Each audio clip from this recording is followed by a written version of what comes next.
ভাইয়া, আপনাদের কি মায়া দয়া নাই ভাই? এই যে অনলাইনটার ভিতরে অমুকরে গাইয়ে মেল লিখতে আছে, অমুকরে ঘুষাইয়ে মেল লিখতে আছে, হুজুররা এই ছাত্ররা মারতে আছে, মায়া নাই। ছোট ছোট বাচ্চারা রে, আহারে কি যে মায়ের মারে রে। আরে ভাই, আপনার ছেলেটার আপনি একটু মারেন তো, আপনার ওয়াইফরে আপনি দুইটা থাপ্পড় দেন তো।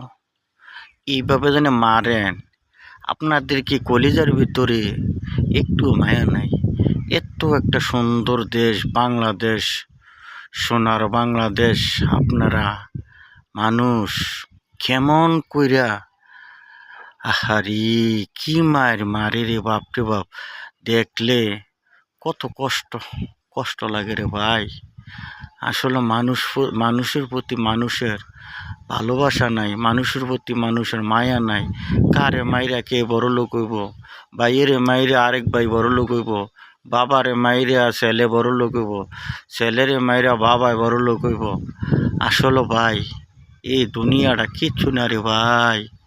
আরে কি মাইটে মারে রে ভাই, আমার করে একবারে রাত্রের মোবাইলটা ধরলে যদি চাই একটু হলে একটু সন্ধ্যার দিকে চামু, খুললে দেই হুজুরে মারে ছাত্ররে, বন্ধুয়ে মারে বন্ধুরে, এরপরে ওই যে জায়গা সম্পত্তি নিয়া বাইয়েরে মারে, আবার ছেলে বাবারে মাইরা এমনভাবে তরজায় আলায়। আহারে, আরে কি করবেন ভাই এই জায়গা সম্পত্তি দিয়া? এক সেকেন্ডের লাগে এই দুনিয়া এই মুহূর্তে মারা যাইতে পারেন, 10 বছর 20 বছর 30 বছর 150 বছর এরকম হায়াত পাইবেন। এরপরে একদিন চলে যেতে হবো আখেরাতের চিন্তা করেন না ভাই। কি আরে ভাই এটি করেন? আমার তো ভাল লাগে না ভাই, এটি দেখলে আহারে আমার রাত্রে আর ঘুমে ধরে না রে ভাই।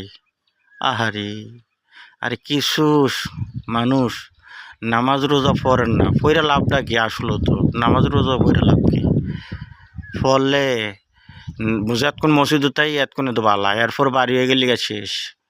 এরপরে চিন্তা করি কার হকটা মারমু, কোনো টেয়া লাগাইছি, এটি বেশিরা কোনো লাভ নাই রে ভাই। আহা, কিত্তে দুনিয়াটা কিচ্ছু না রে ভাই। আহা রে ভাই, কষ্টের লাগে আমি কষ্টের থেকে করতে আসি ভাই, এই কথাগুলা কষ্টের থেকে বলতে আছি। দুনিয়াটা কিচ্ছু না। নামাজ পড়েন, মা বাবারে যা খাওয়াইবেন তাই। কত কোটি কোটি বৎসর আখেরাতে বইরা দেখতে হবে আগুনের ভিতরে, এই সময় কেমনে জবাবটা দিবেন ভাই? আরে ভাই ও, আচ্ছা ভালো থাকেন। ওকে, আসসালামু আলাইকুম রহমতুল্লাহ বরকাত।